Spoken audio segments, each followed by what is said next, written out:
꼭 알아야 할 어제의 뉴스.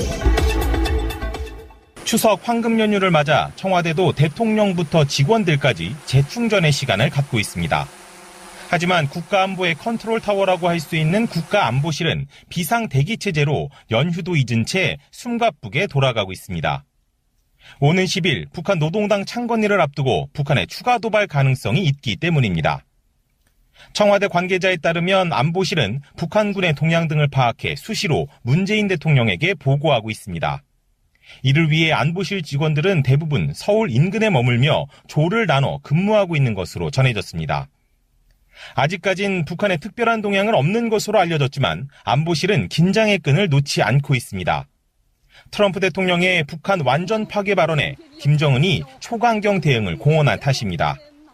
노동당 창건일이 미국 시간으로 콜럼버스 데이와 겹친다는 점도 긴장을 더욱 고조시키는 배경이 되고 있습니다. 실제 북한은 지난 2006년 콜럼버스 데이에 1차 핵실험을 감행했고 2009년에는 단거리 미사일 5발을 발사했습니다. 열흘간의 황금 연휴, 정부 부처들과 지자체 모두 휴식에 들어갔지만 청와대 안보실만은 오늘도 비상 상황입니다. 김현정 본부장과 라이트하이저 USTR 대표가 현지 시각 4일 워싱턴에서 추석 회담을 벌인 결과 한미 FTA 개정 협상에 들어가기로 합의했습니다. 한미 양국이 청문회와 의회 보고 절차를 거친 후 이르면 연말 또는 내년 초에 개정 협상이 시작될 수 있습니다. 개정 협상을 이제 하기 위해서 그 절차를 밟아야 됩니다. 그래서 다음 주에 서울에 가서 통상 절차법으로 인해서 국회에다 보고를 하고 8월 1차 협상 때만 해도 FTA 개정을 강력 반대했던 김 본부장이 트럼프 대통령의 한미 FTA 폐기 압박에 한 발 물러선 겁니다. 라이트하이저 대표는 공정하고 호혜적인 FTA를 위한 개정 협상에 착수하고 이행의 문제도 신속하게 해소하길 기대한다고 밝혔습니다. 이와 함께 향후 개정 협상의 주요 의제로 자동차 부문을 1차 표적으로 지목했습니다. 한미 FTA 이후 미국의 자동차 부문 적자가 77% 증가한 240억 달러까지 늘면서 전체 무역 적자의 거의 90%를 차지한다는 게 이유입니다. 하지만 김 본부장은 한국도 개정을 요구할 사항이 많다며 협상에 최선을 다해 임하겠지만 우리도 폐기 카드를 갖고 있다고 말했습니다. 트럼프 대통령의 무역 적자 감축 요구로 한미 FTA 재협상이 현실화되고 있습니다. 한국 자동차와 농산물 시장 개방이 표적이 될 가능성이 높아 철저한 대비가 필요합니다.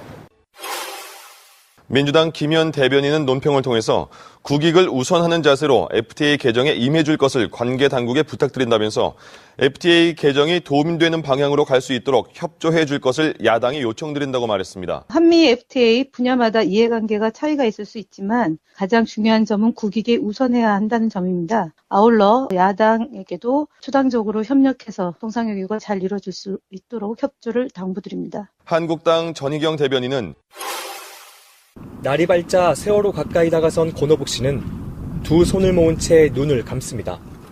동생 재근 씨의 트럭이 발견된 곳을 한참 동안 바라보다 컨테이너로 향합니다. 차례상엔 조카 협규가 좋아하는 치킨과 피자를 준비했습니다. 상에 올릴 술 대신 콜라도 사왔습니다.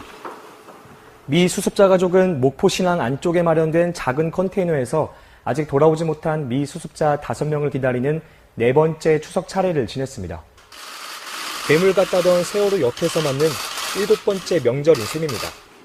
이번 연휴같이 길면은 진짜 같이 놀고 다니고 여행도 가고 했을 텐데 이제 그게 아쉬운 거죠. 목포 신항엔 연휴 기간 내내 평소 주말보다 많은 추모객의 발길이 이어졌습니다. 세월호 유가족과 시민들은 경기도 안산 합동 분향소를 찾았습니다. 이어 광화문 광장에서 그날을 기려 오후 4시 16분에 합동 차례를 지냈습니다. 해양수산부는 오늘 일요일부터 연휴 기간 중단했던 미 수습자 수색 작업을 다시 시작할 예정입니다. 방송 중간에 좋아요를 눌러주시면 새날팀들에게 큰 힘이 됩니다. 미리 감사합니다. 트위터가 진짜 언론입니다. 추석 연휴의 어떤 보도 보니까요. 비닐봉지, 비닐봉다리 전라도에서 뭐라 하더라? 봉다리라고 대부분 많이 하죠. 봉다리. 우리 저기 제가 아는 친구도 또 봉다리가 하나 있어요. 별명이죠, 별명. 봉다리. 비닐봉지 하나가요 1초 만에 만들어지고 20분 쓰고 버려진다. 근데 완전히 썩는 데가 400년 걸린대요. SBS인가요? 그 내셔널 그래픽상가? 거기에 나오는 인류가 멸망했을 때 가장 마지막에 남는 게 뭐냐? 비닐봉다리. 그러니까 이 뉴스가 왜 나왔냐면 케냐가 지난 8월 달부터요. 비닐봉투의 제작, 수입, 사용을 전면 금지했어요. 적발되면 최대 징역 4년에 벌금 최대 4,300만 원 물어야 돼요. 잘한다. 예. 케냐에서 비닐봉지가 한 달에 2,400만 개가 사용돼 쓰레기로 쏟아져 나오는데 이게 케냐의 국가 기간 산업이 목축업, 어업, 관광업인데 여기에 어마어마하게 버려지고 그래서 이게 도저히 감당할 수 없으니까 비닐봉지를 제작하고 수입하고 판매하는 걸 전면 금지했어요. 실제로 우리나라도 굉장히 심각한 거 아니에요? 이게 그러네요. 이게 비닐봉지 하나가 1초에 만들어지고 20분 쓰고 버린대요. 20분? 네, 20분 쓰고. 그래서 이걸 뭐 영국에서는 악의 축으로 이미 규정을 해버렸네요. 비닐봉지가 악의 축이래. 좀 신기하다. 저도 이번에 이 의제가 올라오고 나서 다시 되돌아보게 됐는데 그 시골 같은 데 있잖아요. 비닐이 너무 많죠. 많죠. 농사용 비닐도 그죠? 많고. 예, 그건 바람에 날려서 하수구 막혀서 막 그 홍수도 나고 그렇거든요. 이게 우리나라에는 어떻게 돼 있나요? 우리나라는 지금 무지하게 쓰고 있는 거죠? 아니 뭐 재래시장 같은 데서는 그냥 주고 마트 같은 데서는 30원, 50원 이 정도 하거든요. 20원짜리도 있어요. 네. 보통 우리가 비닐봉투를 0.5리터인가 이하는 그냥 줘도 되게 돼 있고요. 그 이상 되면 돈을 내게 돼 있거든요. 법적으로. 사용 규제는 돼 있어요.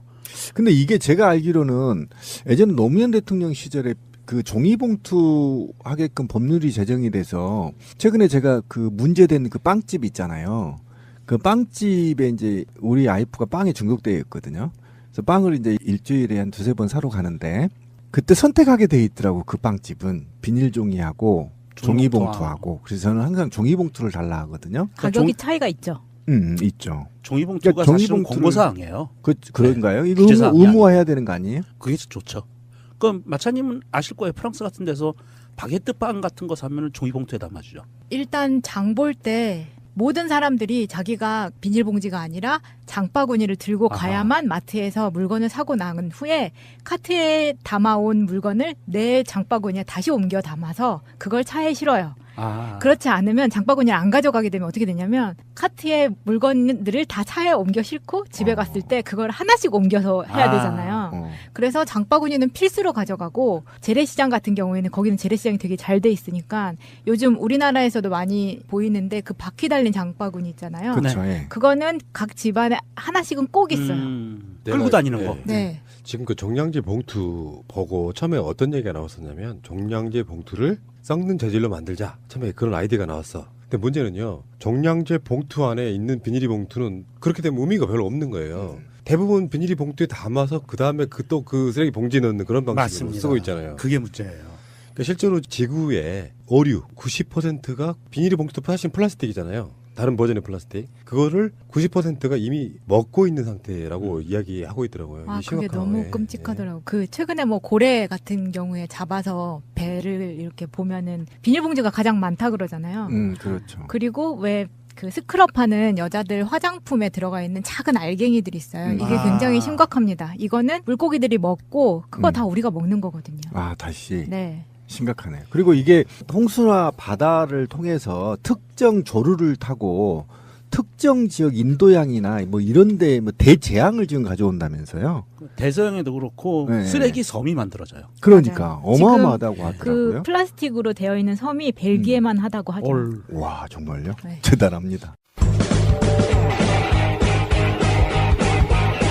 제도로서의 민주주의가 흔들리고 구타는 일은 이제 없습니다. 민주주의가 밥이고 밥이 민주주의가 되어야 합니다. 자, 우리나라는 어떨까요? 우리나라는 2003년 연간 125억 개 수준이던 비닐봉투 생산량을 2008년 147억 개에서 2013년에는 191억 개, 2015년에는 216억 개 이렇게 늘었습니다. 어마어마하네요. 네, 연간 1인당 420개 정도 쓰는 셈이에요. 하루에 한 개씩 더 쓰는 거야. 네, 그러네요. 엄청 많네요. 그러니까 이게 지금 그 여러 가지 문제가 있는 게요. 마트나 슈퍼에서 주는 것도 문제지만 아까 프라님이 얘기한 것처럼 쓰레기를 버릴 때 종량제 봉투 안에 비닐봉투를 담아서 버려요. 그리고 우리 음식물 쓰레기 버릴 때 어떻게 버리죠? 그냥 통에 버리죠. 두 가지예요. 그냥 통에 쏟는 데가 있고 또 하나는 음식물 쓰레기 종량제 봉투에 담아서 버려야 되는 데가 있어요. 그래요. 우리는 그러니까 이게 아파트나 넣죠. 아파트나 이런 데는 통에다가 버리잖아요. 그렇죠. 수거통에. 네, 중량만큼 돈을 내요. 예, 주택은요. 그 조그마한 주택용 통을 주고 인천 같은 경우에 음식물 쓰레기 종량제 봉투에 다른 음식물 쓰레기를 담아서 버리게 만드는데 음식물 쓰레기 한 번에 그만큼 안 나오잖아요. 그러니까 조그만 비닐봉다리에다가 묶어서 여러 번 담아서 그렇지. 채워서 버리거든요. 저 같아도 그래요. 저도 그렇게 해서 뭐 음식물 쓰레기 일주일에 한 번 정도 버리거든요. 그런 시스템이 문제라는 거죠. 가능하면 사용하지 않게 만들어야 되는데 우리가 놓치고 있는 부분들이 많다. 그리고 우리나라는 지금 리사이클 높은 편이래요, 세계적으로는. 근데 그래도 일반 쓰레기로 버리는 것 중에 80%는 재활용이 가능한 거다. 그렇죠. 이를테면 비닐이 봉투도 재활용품이에요. 그렇죠. 근데 그게 일반적인 쓰레기통으로 그냥 버려가는 경우가 많고, 뭐 스티로폼부터 시작해서 음식물 쓰레기 기준 아세요 혹시? 음식물 쓰레기 기준은 내가 밤을 먹었잖아요. 밤 껍질이 남잖아. 음식물 쓰레기입니까? 아니죠. 아니에요. 음식물 쓰레기 기준은 동물이 먹을 수 있는 것만 하는 거야. 예를 들어 내가 갈비를 열심히 뜯었어. 집에 와서 LA 갈비를 먹었단 말이에요. 뼈다귀 남죠. 음식물 쓰레기 아니라는 거예요. 그럼 그 음식물 쓰레기는 동물한테 주기 위해서 만드는 건 아니잖아요. 그거 만드는 건 아니에요. 기준이 그렇다는 기준이 그렇다는 것이고. 예전에 음식물 쓰레기를 화날 뻔했네. 초기에 음식물 쓰레기 분류 기준을 그렇게 잡아놓은 이유가 사실은 동물들한테 줬어요. 돼지 돈사 하는 돼지 사육하는데 개 사육하는 데다가 그것을 그분들이 가져갔어요. 그러니까 먹을 수 있는 것만 줘야 되는 거예요. 지금은 퇴비로 많이 하죠. 퇴비 공장에서 쓰는 그러니까 거죠. 옛날에 그래서 우리 식당에 가면 이쑤시개가 탄수화물로 만든 거 있잖아요. 그게 왜 나왔냐면 음식 쓰레기에 이쑤시개를 버렸을 때 동물들이 이쑤시개를 먹고 병이 걸린다. 그래서 그 초록색 탄수화물 이쑤시개가 나온 거거든요. 녹아버리게. 녹아버리게. 그러니까 초기에 기준이 그랬다는 거예요. 저는 이번 이 에피를 얘기하면서 충격적이었던 게 방글라데시 같은 경우는 88년부터 98년까지 국토의 3분의 2가 물에 잠겼던 홍수가 이 비닐 때문이었다면서요? 그러니까 배수가 안 됐구나. 네, 전 정말 이게 이해가 안 가지만 쓰레기 버린 거가 하수구에 플라스틱이 막혀서 침식이 일어나고 이래서 홍수가 일어났다는 거죠. 중국 베이징도 마찬가지였다는 거예요. 그러니까 이런 것이 이렇게 큰 재난으로 이어진다는 걸 충격적으로 알았어요. 그래서 앞으로는 절대 비닐을 쓰면 안 되겠다라는 게 지금 위기의식을 느끼는 거예요. 그러니까 명절 연휴가 되고 나면 쓰레기 수거를 잘 안 해가잖아요. 그러니까 이미 일반 주택가에는 쓰레기들이 쌓이고 있고 10월 4일 정도까지는 대부분 지자체들이 수거를 안 하는 상태로 수거하는데 명절 하고 나면 또 음식물 쓰레기 많이 나오죠. 다음에 선물 박스 같은 거 막 치워야 여러 가지 복잡한 게 있는데 한 번쯤은 우리가 우리 자녀들의 지구에서의 그 행복한 삶을 위해서 개인들이 다 이런 어떤 의식을 갖고 환경에 대해서 접근을 하면요. 좋아지긴 좋아집니다. 한국인들은 특히 잘하는 게 그런 거잖아요. 분리수거하라고 하면 정말 잘해. 이런 것들을 좀 마음속으로 비닐봉투 쓰는 거. 마트 같은 데 가서 비닐봉투를 사용하지 않게 되면 결국에는 비닐봉투를 나 그 비닐이라는 말이 너무 웃겨. 비닐봉투를 사용하는 게 비니루 이제 기억나다. 비니루 봉투. 비니루가 이제 일본말 일본식의 그렇지. 영어죠. 비닐봉투를 사용하는 게 좀 줄어야 되겠다 이런 생각이 좀 듭니다. 예, 잠시 후에 오겠습니다. 그 연휴 사이에 충격적인 뉴스가 나왔어요. 저는 이 뉴스를 보고 어떻게 이런 일이 있을 수가 있지 했는데 저도 충격이었습니다. 박정희 정권이 아르헨티나에다가 한국 땅을 매입을 했대요. 이게 축구장 40배 크기 9만 평짜리인데 이게 그래서 대한민국의 국유지였다는 거야. 근데 나중에는 그것도 이명박 정권 때 이게 이제 노무현 정권 때 이걸 어떻게 활용할까 막 연구를 하고 있었는데 정권이 끝났죠. 이명박 정부가 출범하자마자 활용 방안을 추진하던 거를 멈추고 그냥 불법 정착민과 협의하고의 공증까지 해서 그냥 줘버렸다는 거예요. 이게 도대체 뭐지? 라는 생각이 들어서 혹시 이게 이명박의 작품이 아닐까. 그냥 주는 법은 없을 거 아니에요. 그렇죠. 불법 정착민에 한 명 한 명씩 까봐야겠네요. 검은 머리 한국 외국인이 있을 수도 있고. 아니면 뭐 대리인. 네. 신분만 충분히 그럴 수 빌려주는. 있죠. 네. 그런데 정말 저는 이게 이해가 안 돼요. 왜 이해가 안 되냐면 코이카라는 데가 어디죠? 국제교류협력단이잖아요. 네. 이 코이카가 이거를 자기들 내부의 적법한 절차도 거치지 않고 이것을 그냥 남을 줬다는 얘기가 이게 가능한가요? 정말 이명박스러운 그 시스템인데 이거는 어떻게 이게 가능할까? 코이카가 얼마나 좋은 일을 하는데 이렇게 코이카가 최순실의 그림자가 있는 건가? 이명박의 그림자가 있는 건가? 참 안타깝네요. 그래서 이런 상황이 됐을 때 해외 국유재산법하고요. 코이카 정관에 따라서 외교부 장관 승인을 거쳐야 되는 절차를 다 무시하고 그냥 줬다는 거죠. 이명박 정권 때로 가면 한 번쯤 의심해봐야 되지 않겠습니까? 아니 근데 코이카가 정부 기관은 아니잖아요. 우리나라를 대표해서 이런 결정을 할 수가 있나요? 정부 기관 맞습니다. 정부 기관 맞고요. 외교부 산하의 기관이니까 교류협력단이라고 있어요. 그러니까 그게 외교부의 그 승인이 나야 된다는 건데 그걸 무시하고 그냥 줘버렸다는 거니까 의심을 해봐야겠죠. 아 그러네요. koika.go.kr이네요. 홈페이지 주소도. 그런데 저희가 한참 그 구직 활동할 때 코이카를 통해서 봉사 활동을 가면은 가산점을 줬었어요. 예. 그래서 코이카에 한번 어떻게 가보려고 애들이 엄청 애를 쓰던 시절이 있었거든요. 저는 못 가서 그게 좀 배가 아팠었는데 이런 단체가 어떻게 이런 일을 할 수 있는지 그냥 너무 이해가 안 가요. 우리 작년에 최순실 사태 벌어졌을 때 박근혜 최순실 게이트가 벌어졌을 때 캄보디아에 코이카가 개입돼서 최순실의 등을 업고 뭔가를 했었던 사건이 있었어요. 해먹었던 사건. 저는 그게 자꾸 오버랩이 돼요. 충격적인 게 이런 땅이 있었다는 것도 저는 충격적이고요. 그러니까요. 신기하네. 야. 해외 국유재산이라고 우리나라 거였으니까 예. 축구장 9배? 10배?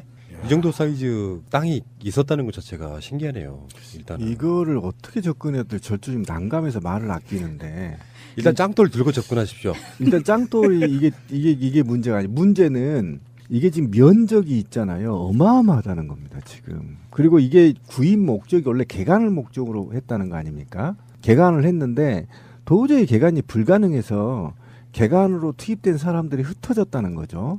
그 다음에 30년 동안 방치했다는 겁니다. 그리고 이게 면적으로 따지면 8만 400km의 자승이거든요. 아, 이게 지금 적은 규모가 아니에요. 이게 지금 헥타르로 따지면요.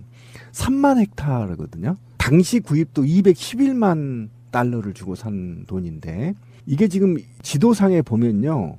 해변을 따라서 대륙까지 이어지는 땅이거든요. 굉장히 제가 볼 때는 가치가 높은 땅임에도 불구하고 이게 왜 방치됐다가 이것이 이명박이 제가 알기로는 이명박이 그냥 손댈 놈이 아니거든요. 그러니까 뭔가 이거는 국회에서 밝혀야 돼요. 일단 왜 이렇게 넘어갔는지 누가 결정을 한 건지 또 해외 국가 재산에 대해서 처분을 할 때 어떤 절차를 밟아야 되는 것인지 등등의 전반적인 감사가 필요하고 이 감사를 바탕으로 청문회도 해야 되는 어마어마한 거거든요. 이게 지금 장난이 아닙니다.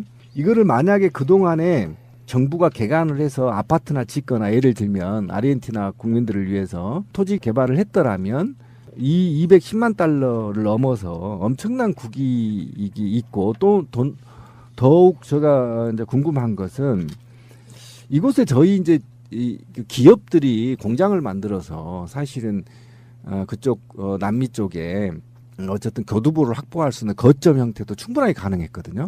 더더욱이 이게 제가 볼 때는 일본 놈한테 팔아도 수백 배 남길 수 있는 땅이에요. 일본 놈들 지금 해외로 땅 사는데 정신없잖아요. 한국에도 막 살라고 하잖아요, 지금. 정착촌. 네. 이런 엄청난 땅을 왜 방치했고 이명박이 무산양도를 했는 건지 그다음에 불법 이민들한테 줬다는 거예요. 예. 또 불법 점거한 사람들한테 무상양도 한 건데요. 이게 면적을 보면 평으로 보니까 8만 9천 평 정도가 9만 평 정도가 되는데 여의도가 87만 평이에요. 어쨌든 이게 규모도 규모지만 아마도 이게 아르헨티나 땅을 매입하는 그 국가들은요 목표가 있어요. 공장 짓는 건 아니고요. 거기에서 낙농 제품이나 농사를 짓기 위해서 합니다. 아르헨티나 워낙 그 넓은 땅에 버려져 있는 게 많기 때문에 그러한 목적을 갖고 들어가요. 아르헨티나가 뭐가 제일 많이 나오죠? 소거든요. 그러면 거기서 낙농 제품을 만들 수가 있었던 거예요. 소를 키운다든지 아니면 대규모 농사시설을 만든다든지. 이게 우리나라 사람들이 그 전에 프라님이 인터뷰도 했지만 중앙아시아, 러시아 쪽에 가가지고 농사 짓고 막 하잖아요. 만주에 가서도 하고. 이런 게 뭐냐면 우리나라 땅이 작기 때문에 그렇죠. 놀려져 있는 해외의 다른 나라 땅을 빌려서 농사를 짓고 무언가를 만들어서 식량 주권을 갖고 가게 하는 거거든요. 그런다고 봤을 때 이런 큰 땅을 그냥 놀렸다는 것도 용서가 안 되는데 무단 점유하고 있는 사람들한테 무상양도 협약을 해서 넘겨줬다? 야, 이것도 절차도 따지지 않고. 신기한 게 무상 양도된 땅은 우리 정부가 개발 포기 등의 각서가 있어요. 이상해요. 근데 이거를 또 관리 부처 공무원이 이것을 또 관계 부처 공무원이 왜 지금까지 방치했는지도 저는 의심이 가고요. 이게 이제 어느 소속인지 좀 따져봐야 되는데 국토부는 아닐 거 아니에요. 외교부 쪽에서 외교부 관료하고 있었겠죠. 관리겠죠. 예. 그런데 이걸 왜 어떤 목적으로 지금 30년 동안 방치했는지부터 국고가 지금 손실된 거 아닙니까? 네. 이거를 진짜 황당하네. 근데 하필이면 왜 노무현 정부가 이거를 재활용 방안을 연구 중에 있음에도 불구하고 그걸 이어서 어떻게 하면 국익에 도움이 될까라고 연구 용역도 주고 해서 이 땅을 활용해야 되는데 그냥 덥석 줘버렸다는 거 아니에요, MB가? 그럼 MB가 봤을 때는 이 땅이 다른 용도로 굉장히 쓰임새가 있다는 결론이 나오거든요. 그렇죠. 이명박이 그걸 그냥 줬을 리가 그냥 줬을 없잖아요. 리가 없어요. 제가 보기에는 이게 이명박이 움직인 것 같은데 이게 박근혜 정권 시절에서 이게 그렇게 무상양도 계약이 된 것 같거든요. 기간은. 그러니까 우리가 모르는 그 일종의 틈새 시장을 속속 들이하고 들었다 저는 그렇게 보는 거예요. 이것 말고도 또 얼마나 있을까요?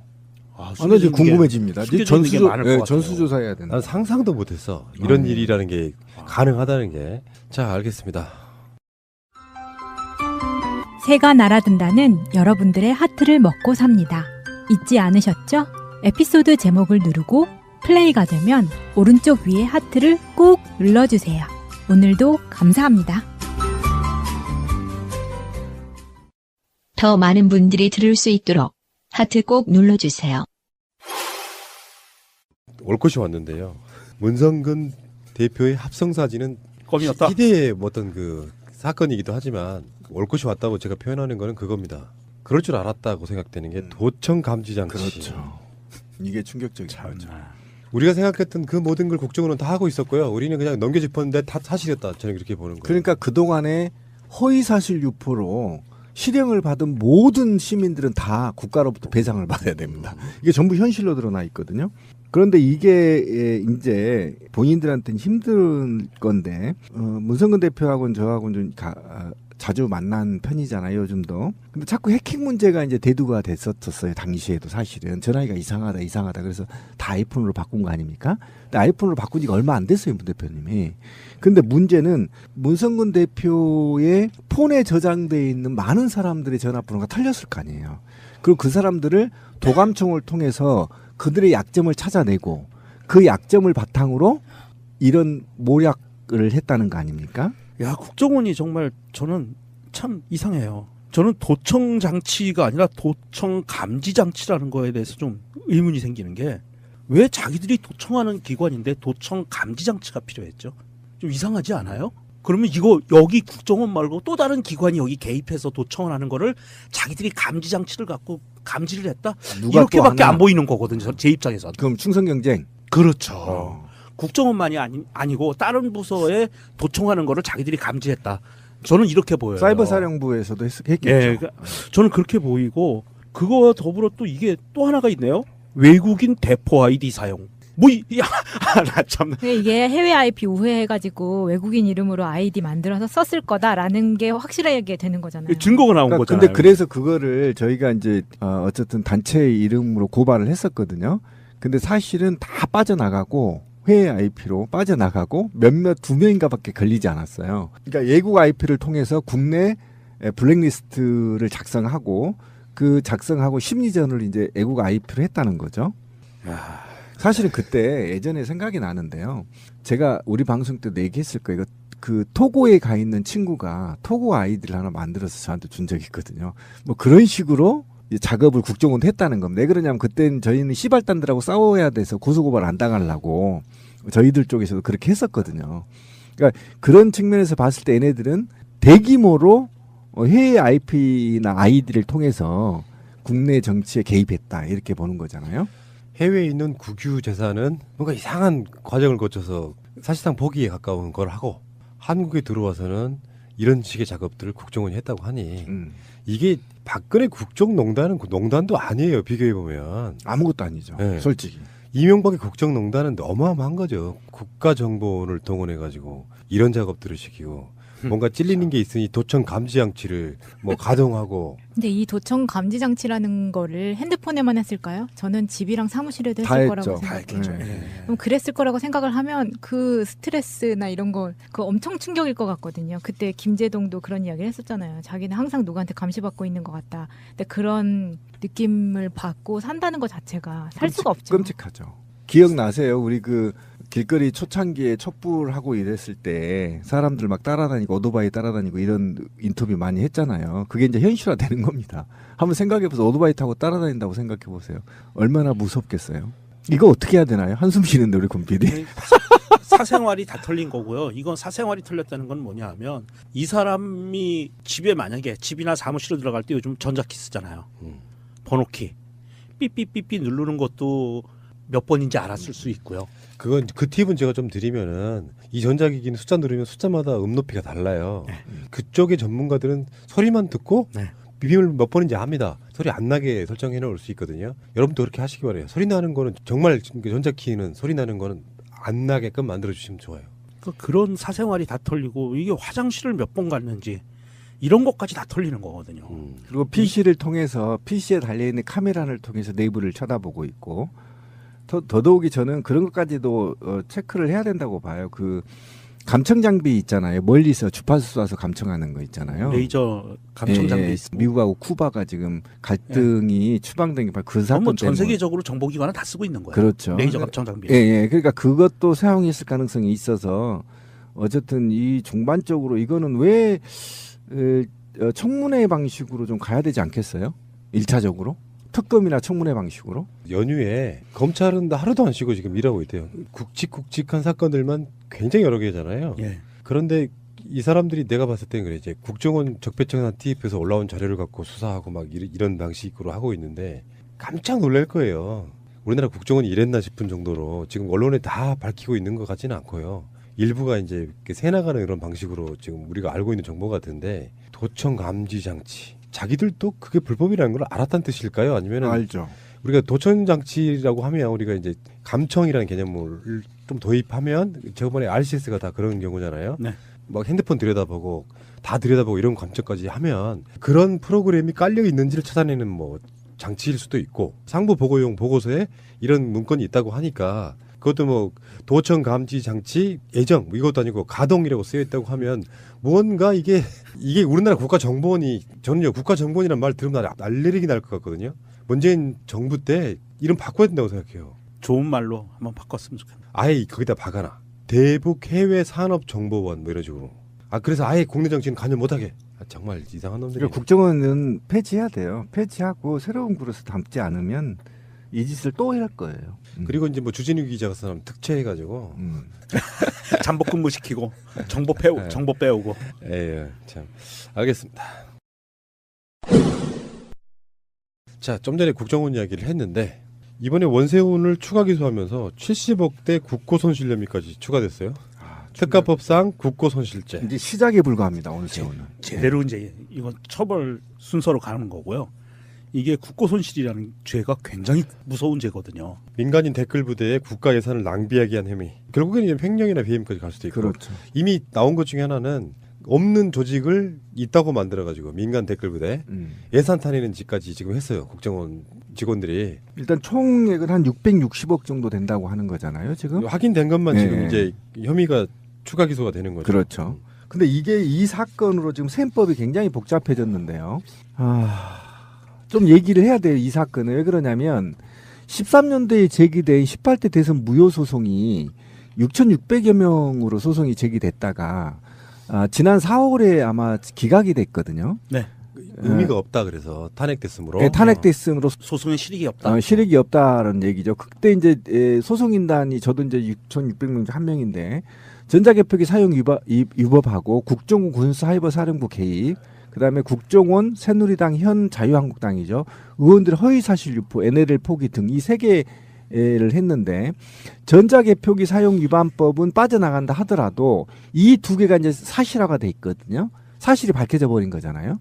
그러면 첫 번째 대법원이 기각에 대한 외부 압력에 대한 지상 조사가 있어야 돼요.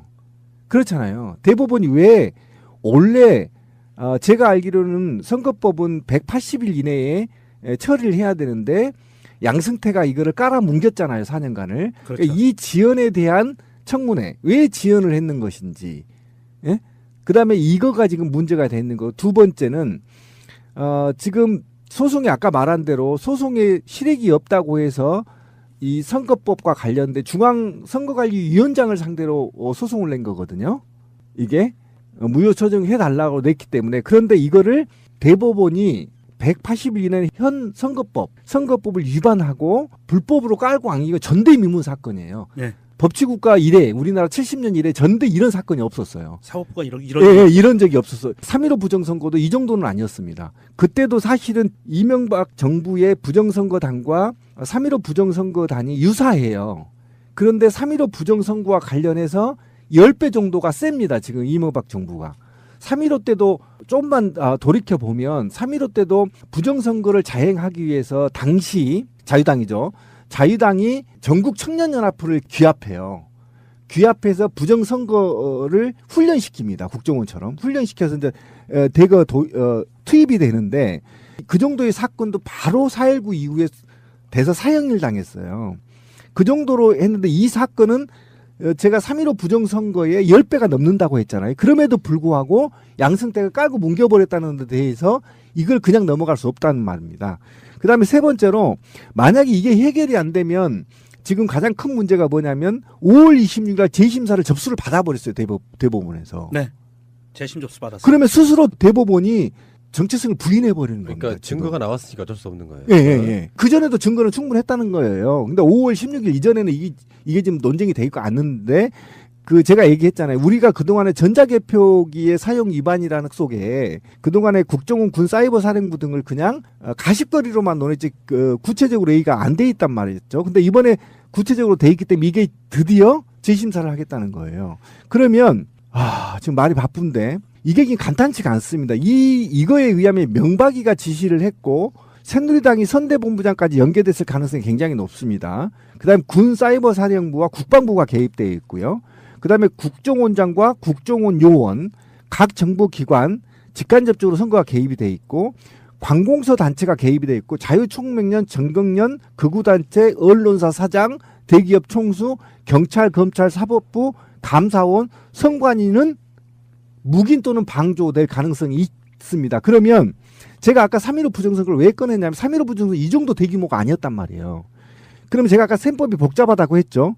그러면 이거는 인류상에 없었던 부정선거가 그렇죠. 드러나고 있는 겁니다. 지금.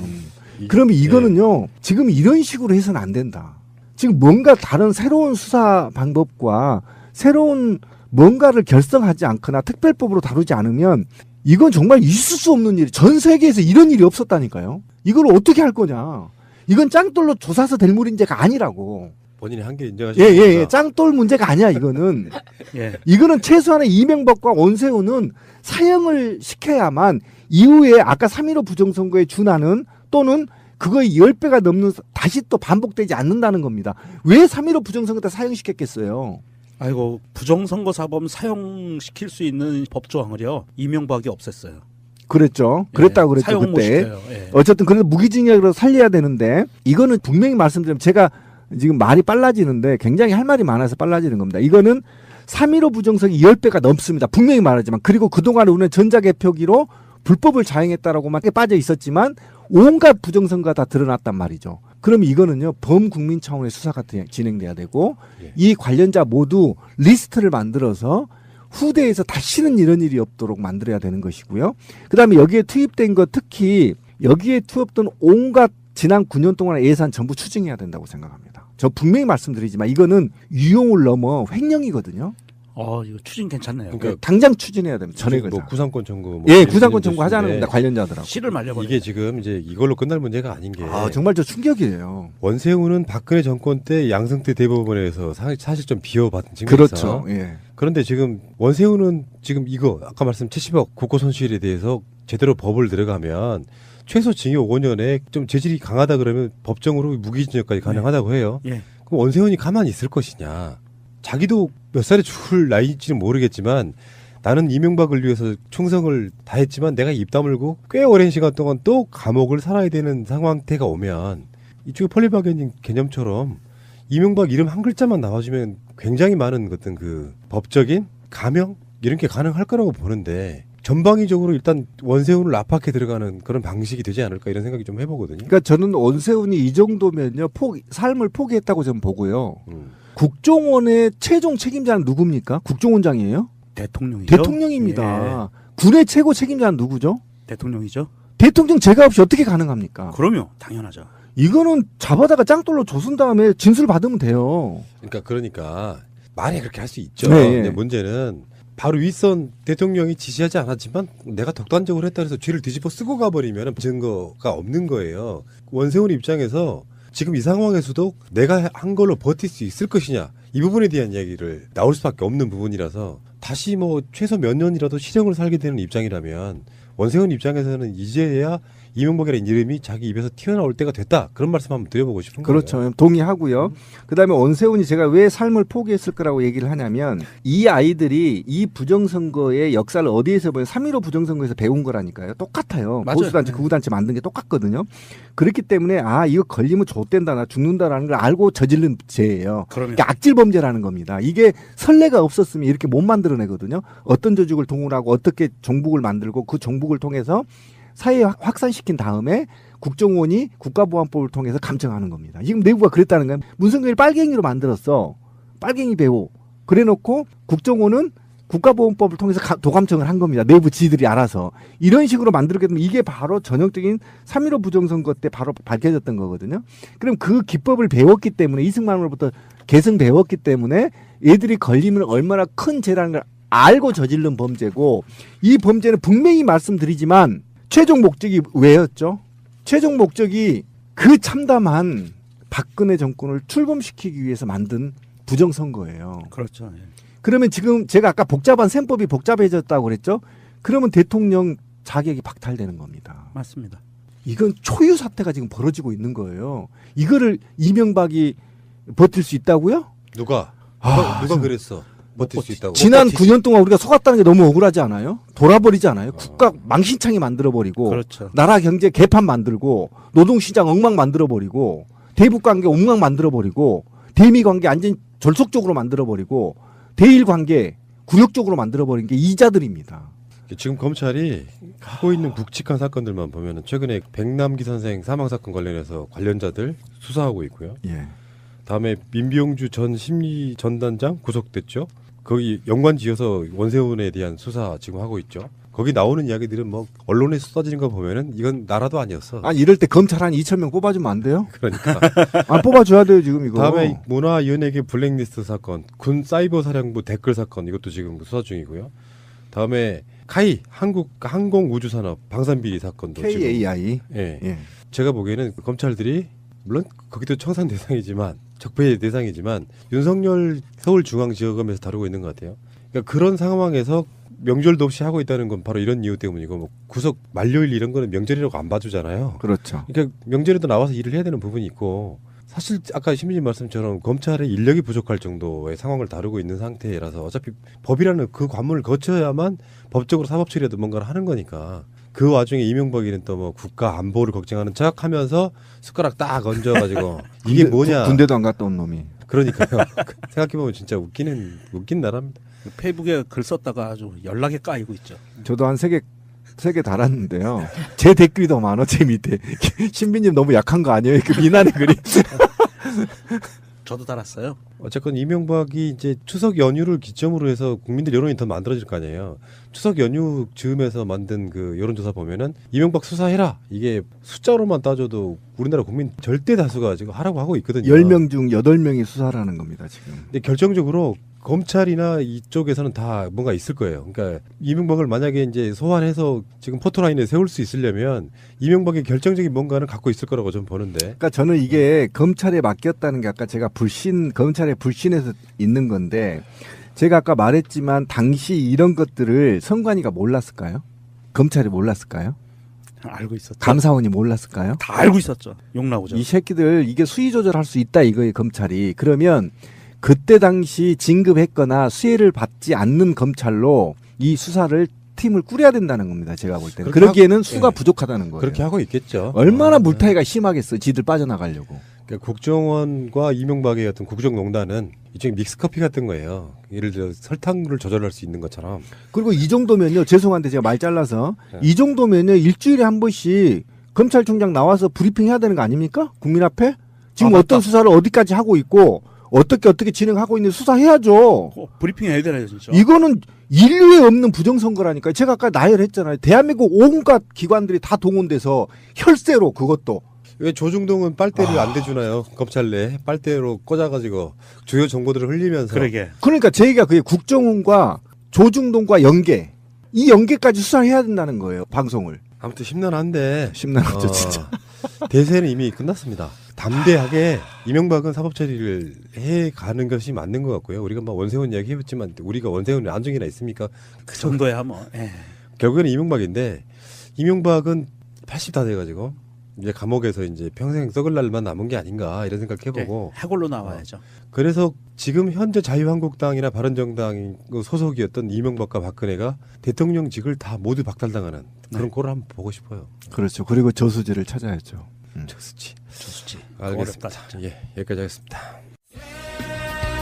대한민국 완전한 대한민국 문재인과 손잡고 다시 하는 우리 대한민국. 끊지 마세요. 끊지 마세요.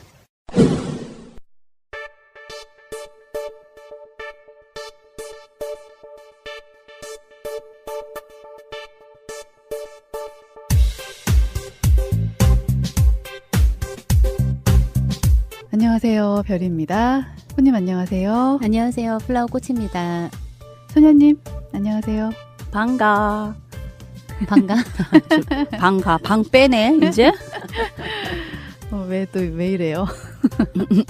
저희가 2015년 9월 15일에 첫 방을 시작하고 횟수로는 2년 딱 채웠네요. 그리고 이제는 연수로 따지면 3년 차네요. 저희도.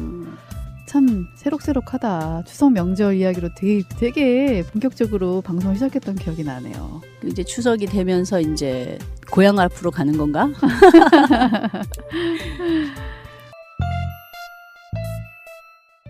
회자정이란 말 앞에 들어가면 무슨 뜻인지 아시려나? 왜냐하면 이렇게 박수를 받으면서 떠나야 되니까 네.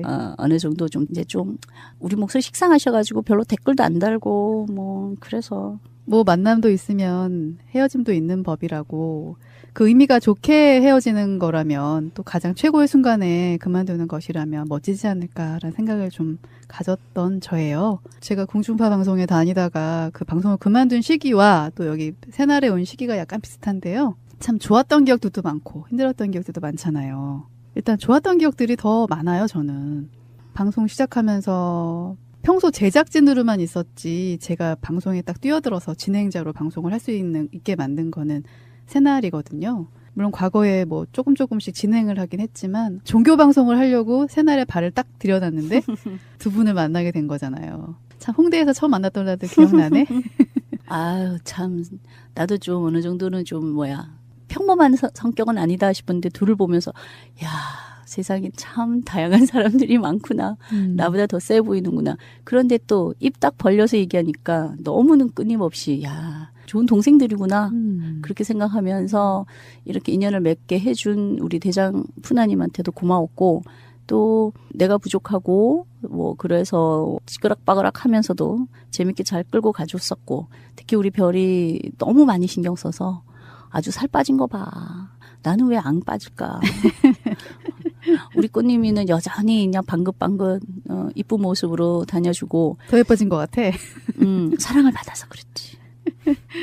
그래서 되게 좋았고 재밌었고 저는 정말 매주 화요일 이 시간을 빼서 했다는 거는 참 좋았던 것 같아요. 이런 게 있었어요. 그러니까 왔을 때 새날에 왔을 때 물론 푸른나무를 그 전에 방송을 통해서 이 사람이 푸른나무구나라는 걸 알았고 뭐 찌라시 진미 언니 신비 오라버니 뭐 보면 실제로 보고서는 이 사람들이 방송을 하는구나라는 걸 알았고 여러 패널들을 만나면서 꼭 한 곳을 보고 가는구나. 정권 교체라는 어떤 하나만 보고 가는구나. 우리가 방향이 같구나라는 생각에 굉장히 희열, 희망 막 이런 거를 느꼈던 기억이 나요. 저 같은 경우는 제가 또 고향이 대구고 그러니까 정말 저랑 친한 친구들 중에서나 꼭 아니더라도 이렇게 내 사상과 가치관이 맞는 사람들하고 열심히 떠돌 수 있다는 것도 굉장히 정신적인 오르가즘이었던 것 같아요. 어디 가서 이렇게 충분히 누구를 까면서 그러면서 작은 희열을 느낄 수 있었잖아요. 503호 까면서 했고 특히 또 좋았던 건 그 국회의사당 앞에서 갑자기 좀 가슴이 뭉클해지네. 탄핵 결정되던 그때 우리 같이 있었잖아. 그 현장에. 그러네요. 막 그런 걸 같이 했던 우리의 추억도 있고 그게 만약에 나같이 정말 게을러서 내 생활밖에 모르는 사람은 머리로만 알고 있었지만 그 현장에 나가야 되겠다는 의무감 같은 건 솔직히는 안 들었을 거예요. 근데 내가 방송을 하기 때문에 그나마도 더 열심히 그 현장에 있으려고 노력을 했고 또 작은 뉴스라도 들어보려고 했고 그러게 내가 굉장히 발전되지 않았을까. 방송으로는 발전됐다고 말은 못하겠지만 내가 보는 생각이라든가 이런 게 그 덕분에 방송을 한다는 핑계 덕분에 내가 좀 더 많이 발전한 것 같아서 굉장히 고맙죠. 근데 이제 끝내야 된다니까 아쉽긴 하지만 웃으면서 떠나고 뒤통수가 아름다운 사람이 되기 위해서 그래야 될 것 같아요. 저는 또 기억나는 장면들이 몇 개가 있는데 탄핵 그 시기쯤이었던 것 같아요. 뭐 선거도 치렀지만 토요일마다 광화문에 가서 촛불 들었던 거 있잖아요. 꼭 만났잖아요. 만나고 뭐 꽃님이는 시민의 눈 하면서 앞에 나가서 서명 받고 소리소리 지르고 이런 모습들 있잖아요. 이게 눈에 선한 거예요. 이렇게 돌아보면 와 우리가 촛불 통해서 또 생생한 그런 장면들이 있었구나 그런 생각도 스치더라고요. 힘들었던 거 있었잖아요. 왜 힘들었을 때도 있어요. 특히 이제 나 같은 경우는 제일 처음에 방송을 시작했을 때 나는 정말 페이스북 이런 거 정말 게을러서 안 했어요. 근데 우리 방송을 이제 홍보를 좀 해야 되겠다는 생각이 딱 들어서 보니까 진짜 친구가 100명이 안 되는 거야. 100명이 뭐야? 한 50명도 안 됐던 것 같아요. 별로 열심히 안 했으니까. 근데 이제 이 별이나 꽃님이는 워낙에 이제 활동을 많이 했던 친구라서 굉장히 많은 친구가 있어서 아마 홍보가 되게 잘 되는 것 같더라고요. 나 스스로는. 그래서 그때부터 열심히 페이스북이라도 좀 하자.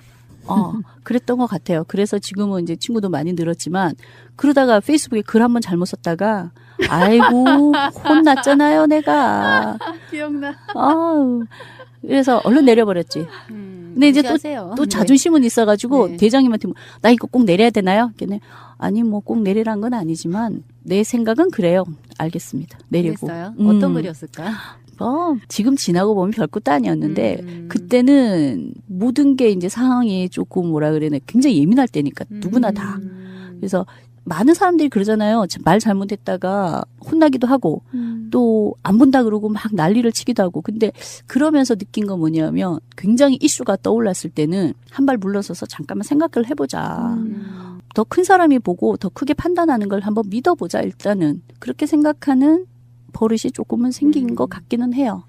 저 같은 경우에는 힘들었던 기억은 없어요, 솔직하게. 항상 그냥 저는 화요일날 우리가 방송을 했기 때문에 월요일날은 무조건 쉬는 날이었어요, 저한테는. 그게 저한테는 굉장히 도움이 많이 됐던 시간이에요. 엄밀히 따지면 쉴 수 있는 시간이니까. 그러면서 그날 이제 방송 준비도 하고 그리고 이제 뭐 잠도 자고 이랬었으니까. 그리고 또 내가 하고 싶은 말 다 할 수 있어서. 그러니까. 네. 그러니까 제가 이 얘기는 뭐냐면 뭐 정치적인 뭐 이런 걸 떠나서 내가 공부하고 싶은 것들 있잖아요. 내가 알고 싶었던 것들, 일반적인 상식 뭐 이런 것들을 바빠서 못 찾아보는 것들이 있었잖아요. 그거를 일부러 내가 이거를 주제로 선정을 했기 때문에 좀 더 내가 막 알아보게 되고 좀 더 눈으로 한번 읽어보게 되고 그리고 그거를 또 이제 말로 또 이렇게 녹음으로 평생 또 근거로 남게 되는 것들 이게 나의 큰 자산이었었기 때문에 사실은 저는 힘들었던 건 없었던 것 같아요. 힘들다기보다는 그걸 하면서 조금은 뭐라 해야 되나 내 생활을 아무래도 약간은 포기해야 되는 게 있어. 누워서 쉴 거라도 방송해야 되면 공부를 해. 근데 그게 굉장히 지금 현재는 발전이 됐다는 게 게으른 나로서는 좀 힘들었어요. 워낙 부지런한 우리 꽃님이는 늘 하던 거니까 좀 더 집중했을 수 있었고 저 같은 경우는 워낙에 게으른 사람이었다가 그나마 한 2년 정도는 뉴스에 대해서만은 좀 부지런을 떨었던 것 같아요. 그래서 되게 좋았고 재밌었고 또 말하는 걸 아무래도 좀 더 조리 있게 경성도 특히 제가 말 중간에 빨리 끊어버린다고 되게 이렇게 지적을 많이 받았어요. 생각해 보니까 제가 좀 그랬던 것 같아요. 왜냐하면 마주보고 얘기하면 감정이입이 되니까 내가 말을 끝까지 안 맺어도 알아듣잖아. 네네. 그런데 방송에서는 그러면 안 되는 걸 그쵸. 새삼 끝까지 말을 해야 되는 거라는 거를 배우게 된 거죠. 배우게 된 거예요. 네. 제작의 어떤 의미에서는 그런 게 있더라고요. 저는 책임져야 된다는 어떤 그런 의무감 같은 게 있었어요.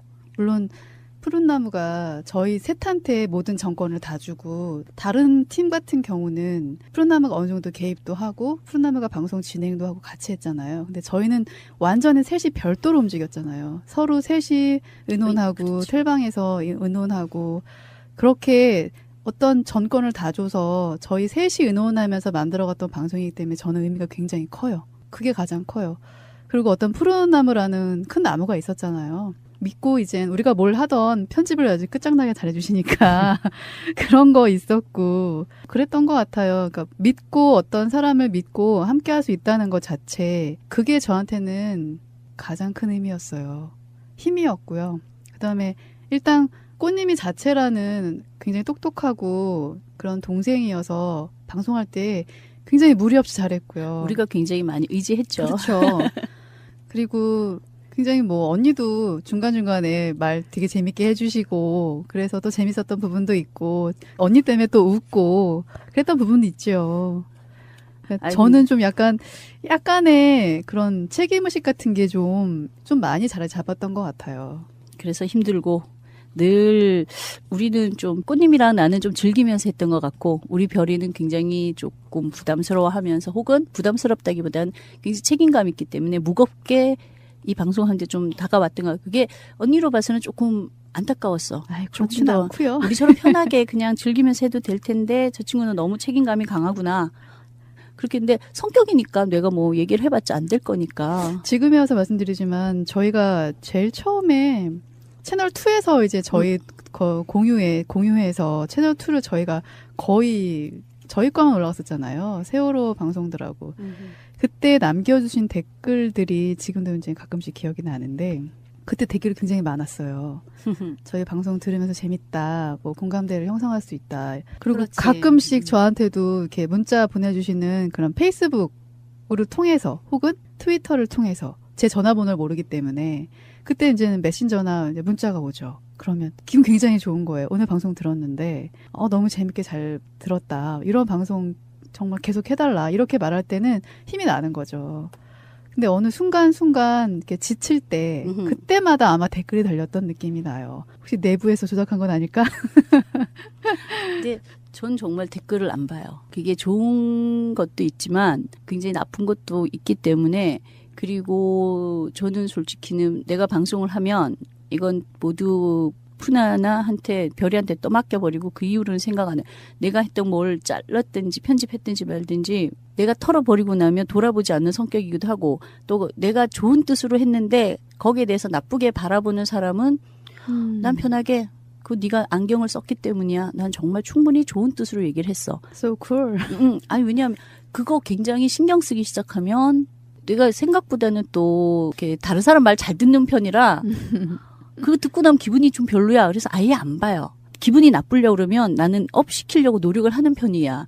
한번 다운이 되면 안 되니까 다운될 수 있는 조건을 별로 안 만들어요. 그래서 댓글 안 보고. 그럼 언니 성격이고. 내 성격이에요. 내 성격은 왜냐하면 한번 상처받거나 힘들면 굉장히 다운이 돼요. 우울증까지는 아니지만 그렇기 때문에 그 조건을 속에 나를 집어넣고 싶진 않아요. 하루는 저한테 이제 3번 방에 있는 동생이 문자가 왔어요. 언니 요즘에 왜 이렇게 방송을 안 하세요?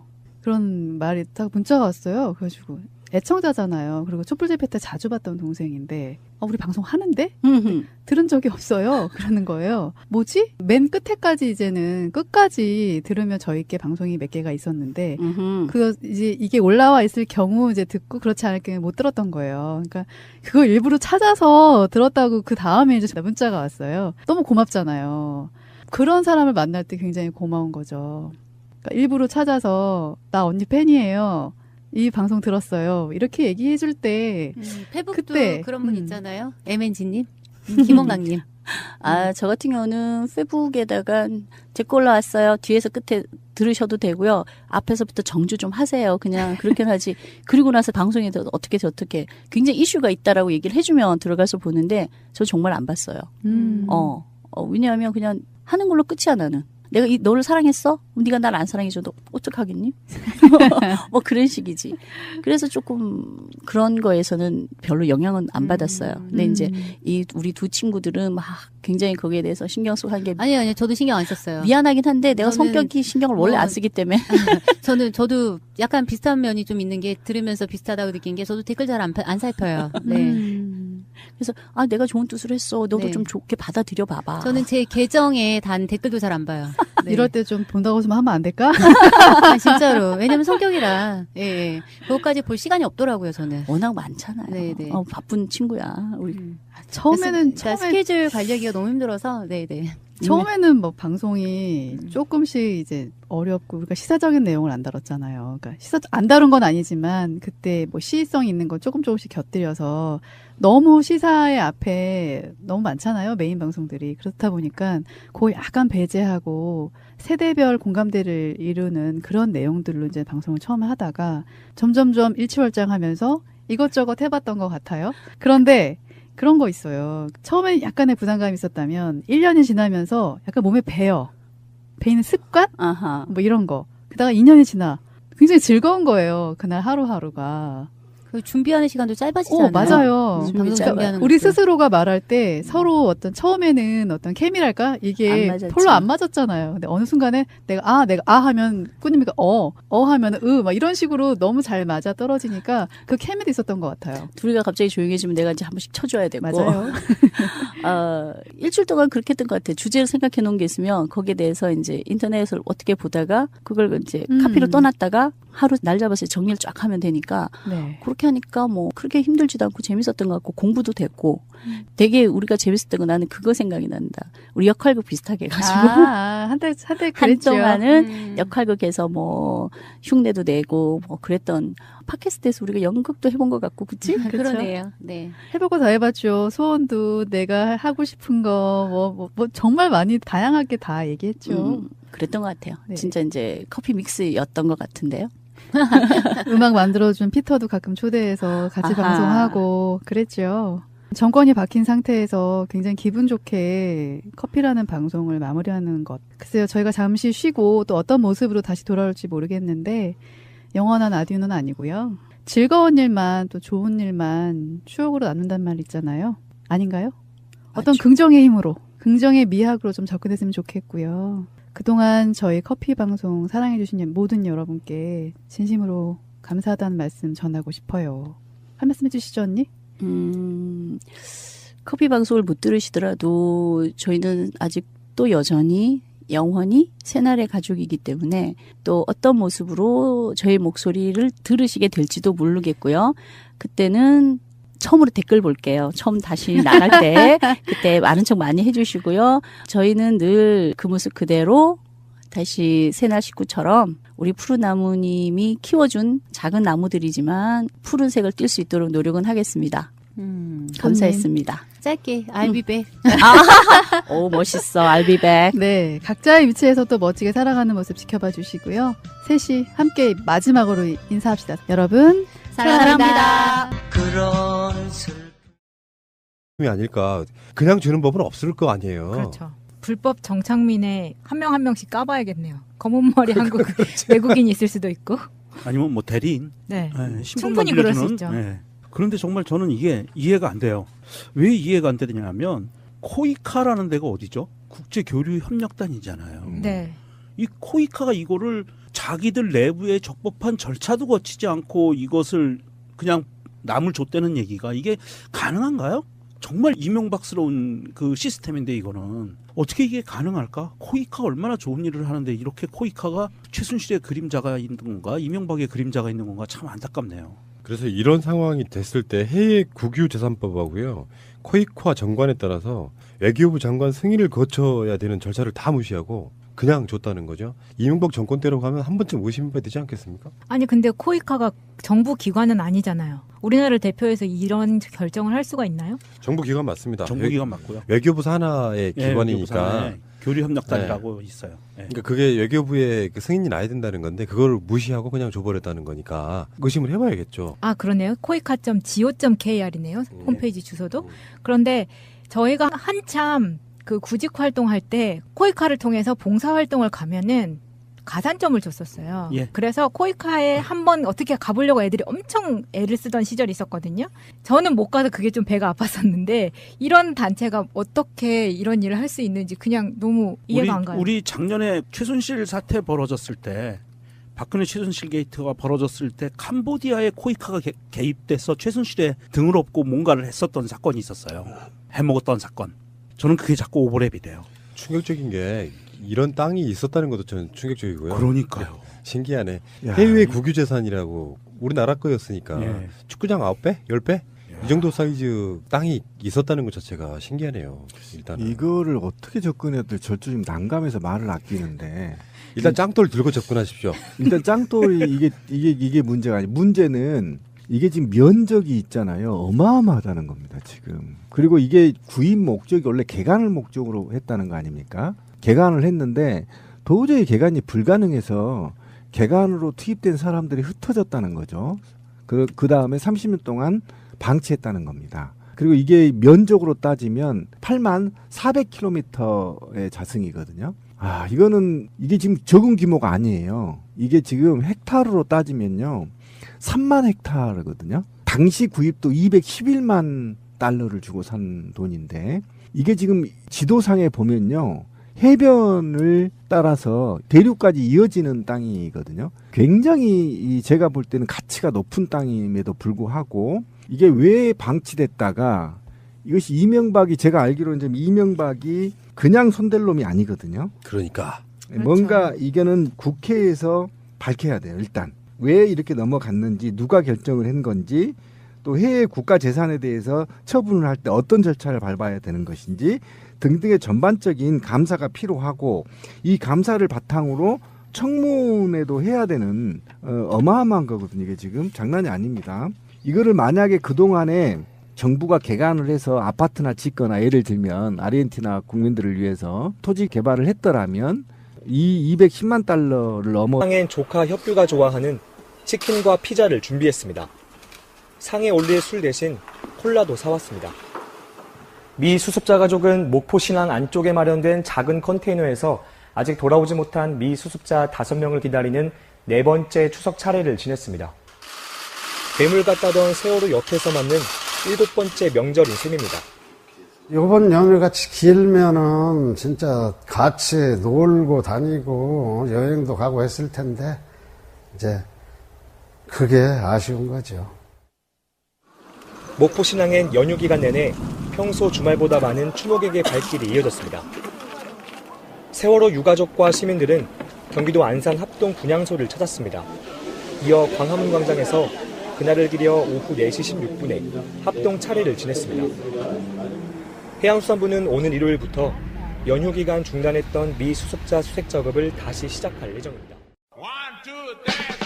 방송 중간에 좋아요를 눌러주시면 새날팀들에게 큰 힘이 됩니다. 미리 감사합니다. 세이나.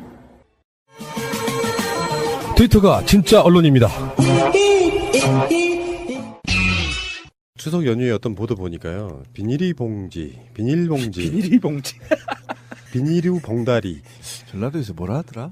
봉다리라고 대부분 많이 하죠. 봉다리. 우리 제가 아는 친구도 또 봉다리가 하나 있어요. 별명이죠, 별명. 봉다리. 비닐봉지 하나가요. 1초 만에 만들어지고 20분 쓰고 버려진다. 근데 완전히 썩는 데가 400년 걸린대요. SBS인가요? 그 내셔널 그래픽상가? 거기에 나오는 인류가 멸망했을 때 가장 마지막에 남는 게 뭐냐? 비닐봉다리. 그러니까 이 뉴스가 왜 나왔냐면 케냐가 지난 8월 달부터요. 비닐봉투의 제작, 수입, 사용을 전면 금지했어요.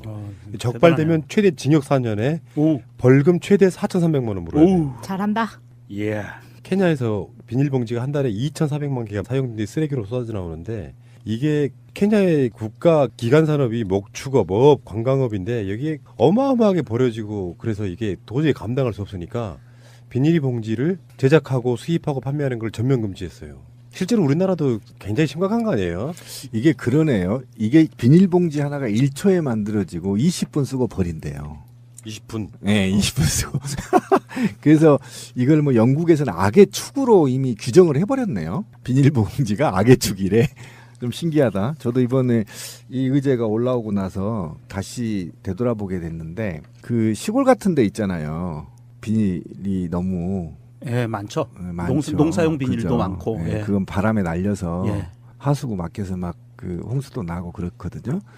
이게 우리나라에는 어떻게 돼 있나요? 우리나라는 지금 무지하게 쓰고 있는 거죠. 아니 뭐 재래시장 같은 데서는 그냥 주고 마트 같은 데서는 30원, 50원 이 정도 하거든요. 20원짜리도 있어요. 네. 보통 우리가 비닐봉투를 0.5리터인가 이하는 그냥 줘도 되게 돼 있고요. 그 이상 되면 돈을 내게 돼 있거든요. 법적으로. 사용 규제는 돼 있어요. 근데 이게 제가 알기로는 예전 노무현 대통령 시절에 그 종이봉투 하게끔 법률이 제정이 돼서 최근에 제가 그 문제된 그 빵집 있잖아요. 그 빵집에 이제 우리 아이프가 빵에 중독되어 있거든요. 그래서 빵을 이제 일주일에 한 2-3번 사러 가는데 그때 선택하게 돼 있더라고. 그 빵집은 비닐종이하고 종이봉투하고. 그래서 저는 항상 종이봉투를 달라 하거든요. 가격이 차이가 있죠. 있죠. 종이봉투가 그러니까 사실은 권고사항이에요. 그런가요? 네, 이거 규제사항이 의무화해야 되는 거 아니에요? 그게 좋죠.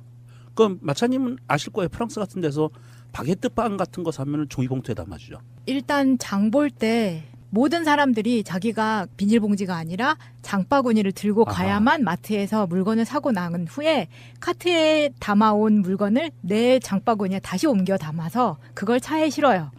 그렇지 않으면 장바구니를 안 가져가게 되면 어떻게 되냐면 카트에 물건들을 다 차에 옮겨 싣고 집에 갔을 때 그걸 하나씩 옮겨서 해야 되잖아요. 그래서 장바구니는 필수로 가져가고 재래시장 같은 경우에는 거기는 재래시장이 되게 잘 돼 있으니까 요즘 우리나라에서도 많이 보이는데 그 바퀴 달린 장바구니 있잖아요. 그렇죠. 그거는 각 집안에 하나씩은 꼭 있어요.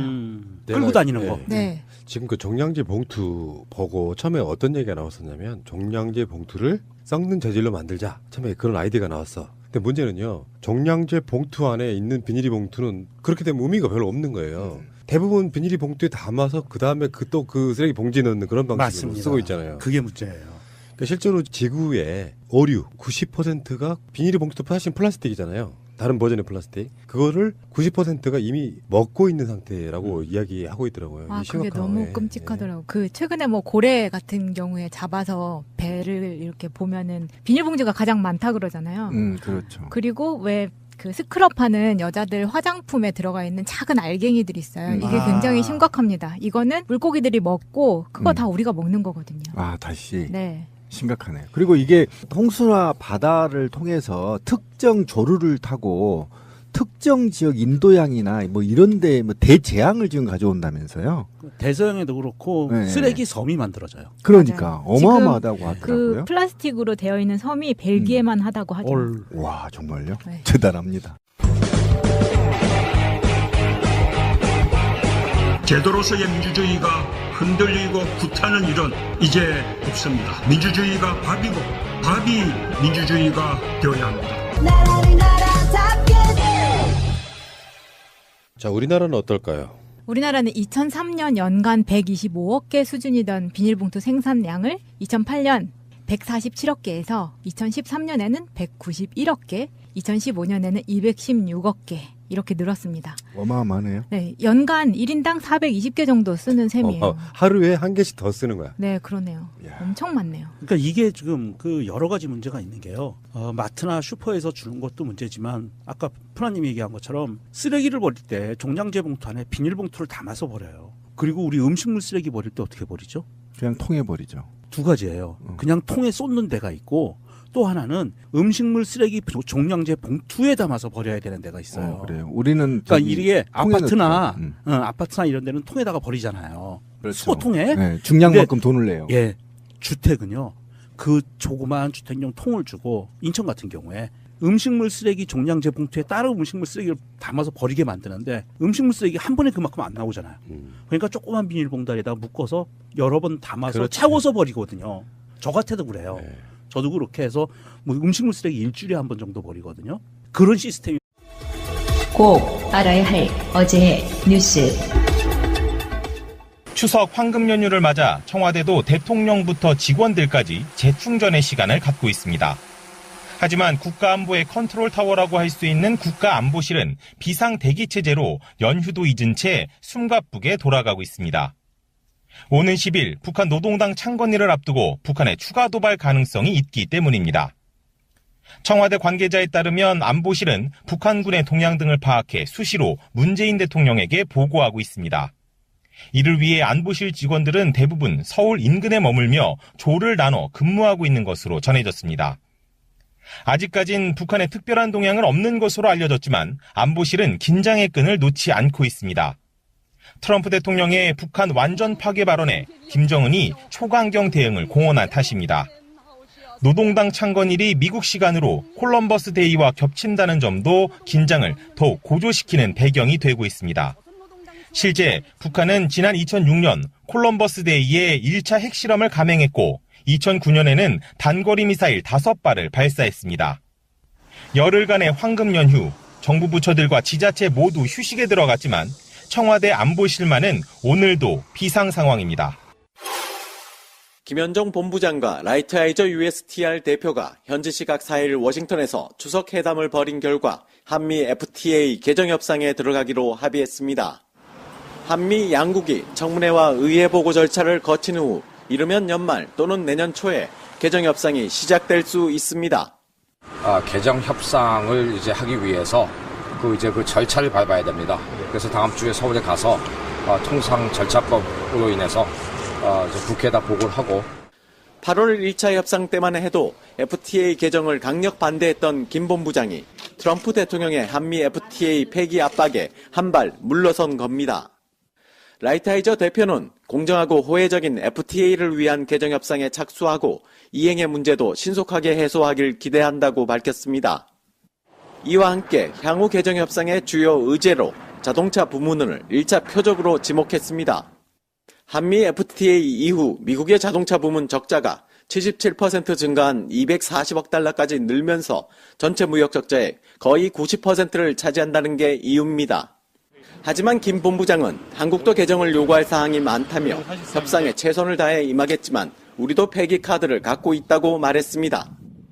트럼프 대통령의 무역 적자 감축 요구로 한미 FTA 재협상이 현실화되고 있습니다. 한국 자동차와 농산물 시장 개방이 표적이 될 가능성이 높아 철저한 대비가 필요합니다. 민주당 김현 대변인은 논평을 통해서 국익을 우선하는 자세로 FTA 개정에 임해줄 것을 관계 당국에 부탁드린다면서 FTA 개정이 도움되는 방향으로 갈 수 있도록 협조해 줄 것을 야당이 요청드린다고 말했습니다. 한미 FTA 분야마다 이해관계가 차이가 있을 수 있지만 가장 중요한 점은 국익에 우선해야 한다는 점입니다. 아울러 야당에게도 초당적으로 협력해서 통상회의가 잘 이루어질 수 있도록 협조를 당부드립니다. 한국당 전희경 대변인은 날이 밝자 세월호 가까이 다가선 권오복 씨는 두 손을 모은 채 눈을 감습니다. 동생 재근 씨의 트럭이 발견된 곳을 한참 동안 바라보다 컨테이너로 향합니다. 차례상 문제라는 거죠. 가능하면 사용하지 않게 만들어야 되는데 우리가 놓치고 있는 부분들이 많다. 그리고 우리나라는 지금 리사이클 높은 편이래요, 세계적으로는. 근데 그래도 일반 쓰레기로 버리는 것 중에 80%는 재활용이 가능한 거다. 그렇죠. 이를테면 비닐이 봉투도 재활용품이에요. 그렇죠. 근데 그게 일반적인 쓰레기통으로 그냥 버려가는 경우가 많고, 뭐 스티로폼부터 시작해서 음식물 쓰레기 기준 아세요 혹시? 음식물 쓰레기 기준은 내가 밤을 먹었잖아요. 밤 껍질이 남잖아. 음식물 쓰레기입니까? 아니죠. 아니에요. 음식물 쓰레기 기준은 동물이 먹을 수 있는 것만 하는 거야. 예를 들어 내가 갈비를 열심히 뜯었어. 집에 와서 LA 갈비를 먹었단 말이에요. 뼈다귀 남죠. 음식물 쓰레기 아니라는 거예요. 그럼 그 음식물 쓰레기는 동물한테 주기 위해서 만드는 건 아니잖아요. 그거 만드는 건 아니에요. 기준이 그렇다는 기준이 그렇다는 것이고. 예전에 음식물 쓰레기를 화날 뻔했네. 초기에 음식물 쓰레기 분류 기준을 그렇게 잡아놓은 이유가 사실은 동물들한테 줬어요. 돼지 돈사 하는 돼지 사육하는데 개 사육하는 데다가 그것을 그분들이 가져갔어요. 그러니까 먹을 수 있는 것만 줘야 되는 지금은 거예요. 퇴비로 많이 하죠. 석태비 공장에서 쓰는 그러니까 거죠. 옛날에 그래서 우리 식당에 가면 이쑤시개가 탄수화물로 만든 거 있잖아요. 그게 왜 나왔냐면 음식 쓰레기에 이쑤시개를 버렸을 때 동물들이 이쑤시개를 먹고 병이 걸린다. 그래서 그 초록색 탄수화물 이쑤시개가 나온 거거든요. 녹아버리게. 초기에. 예, 녹아버리게. 그러니까 초기에 기준이 그랬다는 거예요. 저는 이번 이 에피를 얘기하면서 충격적이었던 게 방글라데시 같은 경우는 88년부터 98년까지 국토의 3분의 2가 물에 잠겼던 홍수가 이 비닐 때문이었다면서요? 그러니까 배수가 안 됐구나. 네, 전 정말 이게 이해가 안 가지만 쓰레기 버린 거가 이제 하수구에 플라스틱이 막혀서 침식이 일어나고 이래서 홍수가 일어났다는 거죠. 중국 베이징도 마찬가지였다는 거예요. 그러니까 이런 것이 이렇게 큰 재난으로 이어진다는 걸 충격적으로 알았어요. 그래서 앞으로는 절대 비닐을 쓰면 안 되겠다라는 게 지금 위기의식을 느끼는 거예요. 그러니까 명절 연휴가 되고 나면 쓰레기 수거를 잘 안 해가잖아요. 그러니까 이미 일반 주택가에는 쓰레기들이 쌓이고 있고 10월 4일 정도까지는 대부분 지자체들이 수거를 안 하는 상태로 수거하는데 명절 하고 나면 또 음식물 쓰레기 많이 나오죠. 다음에 선물 박스 같은 거 막 치워야 여러 가지 복잡한 게 있는데 한 번쯤은 우리가 우리 자녀들의 지구에서의 그 행복한 삶을 위해서 개인들이 다 이런 어떤 의식을 갖고 환경에 대해서 접근을 하면요. 좋아지긴 좋아집니다. 한국인들은 특히 잘하는 게 그런 거잖아요. 분리수거하라고 하면 정말 잘해. 이런 것들을 좀 마음속으로 비닐봉투 쓰는 거. 마트 같은 데 가서 비닐봉투를 사용하지 않게 되면 결국에는 비닐봉투를 나 그 비닐이라는 말이 너무 웃겨. 비닐봉투를 사용하는 게 비닐로 이제 기억나다. 비닐로 봉투. 비닐루가 이제 일본말 일본식의 그렇지. 영어죠. 비닐봉투를 사용하는 게 좀 줄어야 되겠다 이런 생각이 좀 듭니다. 예, 잠시 후에 오겠습니다.